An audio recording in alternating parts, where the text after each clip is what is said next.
the perfect Overwatch 2 Season 3 tier list, or what I might end up calling it is the worst to best heroes in Overwatch. And the first question you're probably gonna have is, well, what's your qualifications? Pretty huge claim to make, to have like the best tier list, and to be honest, I can't take any credit. It's thanks to this amazing Redditor who has compiled this list. Like, it looks overwhelming, but it's insane. It is overwhelming, but it's insane. Basically, ML7, Emong, Flats, Seagull, Marble, Karkyu, Samito, Frito, and a ton more. The most notable and influential high-tier, high-rank players. He or she took all their tier lists and then made aggregated data based off of what they ranked it, S, A, B, C, or D, and then converted them into a total tuning number to give us a perfect worst to best hero list based off of all the top most influential people. So this isn't my opinion. This is the average opinion across everyone who's notable in Overwatch. So let's go through it. The worst hero in Overwatch right now is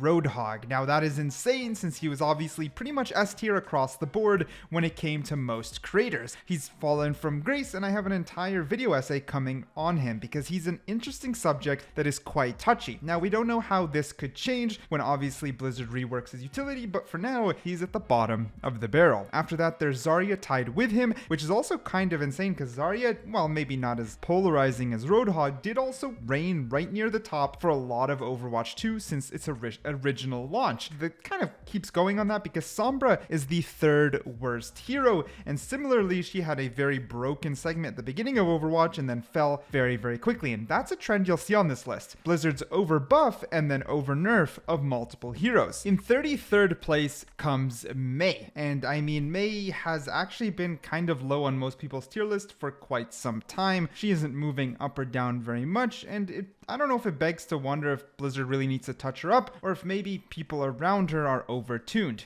In 32nd place is Genji, a nice little classic where Genji was not even overpowered, only strong for a little while before Blizzard nerfed him for apparently no reason based off of the community's feedback, and unfortunately right now they still believe that Genji is exactly where they want him to be, so rest in peace my little ninja warrior, you're gonna stay down there for a little while. In 31st place is Pharah. I don't have too much to say. I do wonder if she falls a lot just because she scales pretty aggressively against the ranks, meaning the higher rank you are, the harder it is to play her without having the enemies deal with you quite efficiently. In 30th place is Symmetra. I think this is where you see a lot of the list. So Karkyu also made his own tier list that I actually ended up watching the video instead of just looking at the aggregated data, and he kind of split it up. So for example, in Bronze to Master, so 99% of the players, he says Symmetra is still A tier because people have trouble, for example, shooting her turrets or eliminating them, while the higher you go in the top tier, they're going to work together to make sure you're obsolete. And you got to keep in mind when it comes to this data, we're not only talking about influential people, but people who are usually playing in Masters or above, which does influence this data aggressively. In 29th place, we have our boy Hanzo. He's been substantially weak since the launch of Overwatch 2, and Blizzard hasn't really touched him up at all since then. In 28th place, we have Reaper, which is an interesting case study in which a lot of people believe that Reaper does not need to be tuned whatsoever, but more so that Winston and now Roadhog are already kind of weak, so his eliminating or upfront power isn't as needed. I don't know how true that is, but it kind of makes sense to me. In 27th place, we have our boy Bastion, which, you know, he's been a kind of a hard one to tweak. Either he has a bug where his ultimate is replicating itself indefinitely and makes him S tier, or it's not there and his ultimate's useless, bringing him down by force on most people's tier list. After this, we have Moira. She continues to kind of be that one, you know, in lower ranks, people tend to hate her. If you can't eliminate her, she's just sitting there doing damage without having to aim, but she'll fall down on most people's tier list, especially again in the high ranks. But even with that, all that, she's still holding her own. But if you think about it, if you've paid attention to the list, this is the first support. So when it comes to just straight support, she's actually at the bottom of the list. She's the lowest support on the list. Following this, we have Junker Queen, who's struggling quite aggressively to make her way to the top. It wasn't until Roadhog's aggressive nerfs that put her underneath her power, but even with that, she can't reign that strong against other tanks. I mean, she's literally right below Doomfist, which others also believe is quite a weak tank overall. Only the people who truly master his skill ceiling can dominate and create massive amounts of space in the highest rank. Following this, you have Junkrat. Love him or hate him, he's still not very high when it comes to tier list. However, let me make something clear. As we move up this list, even after Junker, Queen, Doomfist, and now Junkrat, basically everyone here and above them is still in a balanced state. But when we get into the top 10, of course, this is the top echelon of heroes. Next after that is Echo. Echo's a weird one. You either play her very well and can get some value, but if you're not a very good Echo, you're gonna get hit scanned out of the sky extremely fast, especially at higher ranks. But again, if you can work with her movement, she has way cooler and more aggressive burst damage with some techniques over Pharah. After that, we follow suit with the monkey, our boy Winton.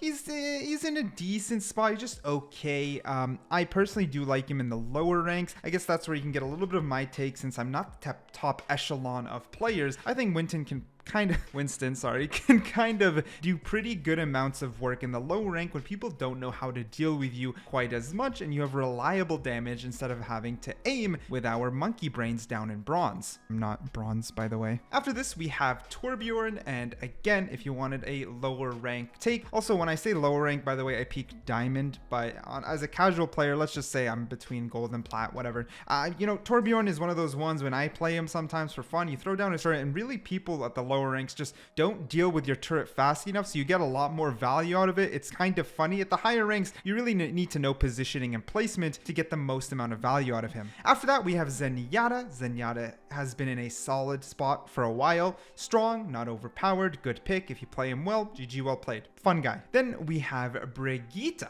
which we know has upcoming rework, or at least a minor rework to her ultimate and possibly utility. So we're gonna have to wait to see how that affects her, but as of now, she has gained strength when it comes to Season 3. Then there is Orisa. I have a personal vendetta against Orisa. I really hate fighting her, but she isn't top tier, but she's in a solid spot. After that, we have Ashe. I think Ashe is in a great spot. She can dish out quite a lot of damage, and you have to keep in mind this was a decent buff when they changed the DPS passive. She really did benefit from it, and it put her up there. However, this is where I think you see the biggest discrepancy between the high tier list and low tier list, because when it comes to Ashe, you do gotta have that good mechanical skill in order to really get value, and that follows suit with Widowmaker. Widowmaker is actually in a very good spot on this list because it kind of keeps into account most things. The biggest thing bringing her score down is actually Toniki's score, which actually he gave her a C, but most other creators are giving her B, with the highest being S tier, which came from Emong, Flat, Seagull, and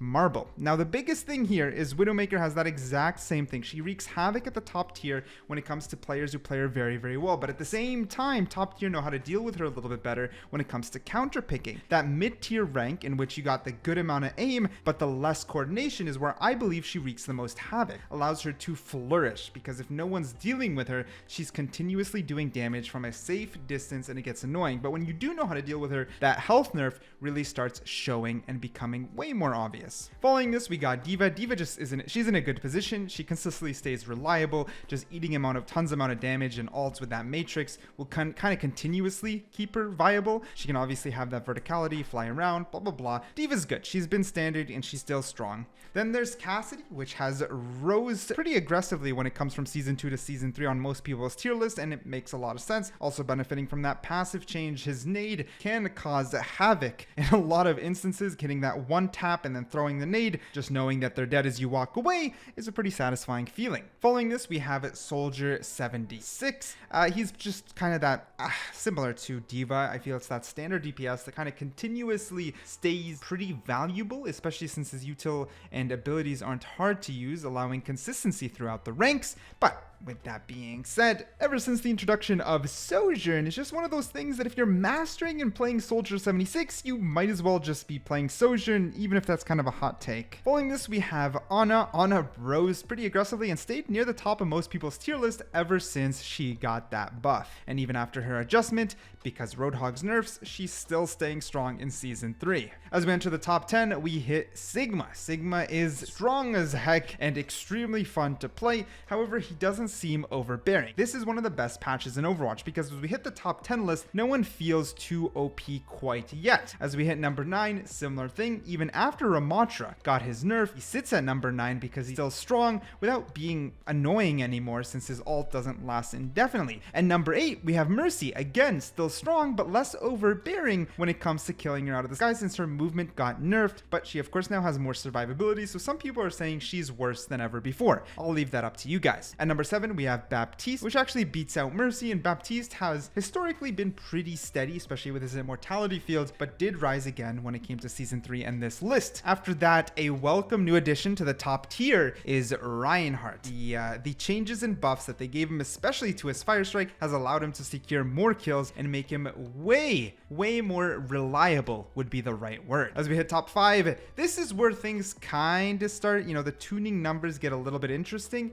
Top 5, okay, so in 5th place is Lucio. He's not overpowered or anything, and he's not broken, but he is still meta defining, and he's paired very well with the number 1 spot, which most of you you'll see coming. Now Sojourn still sits at number 4, even though she's gotten nerf after nerf after nerf after nerf. She's still a one-shot demon and a menace to play against. A new addition to the top tier is Hammond, sitting at number 3. He's been rolling people's games, and people have been finding him quite annoying to play against. I think he's a good case study as well that I might revisit in the future, but man oh man is this hamster causing a havoc. And number 2 is Tracer.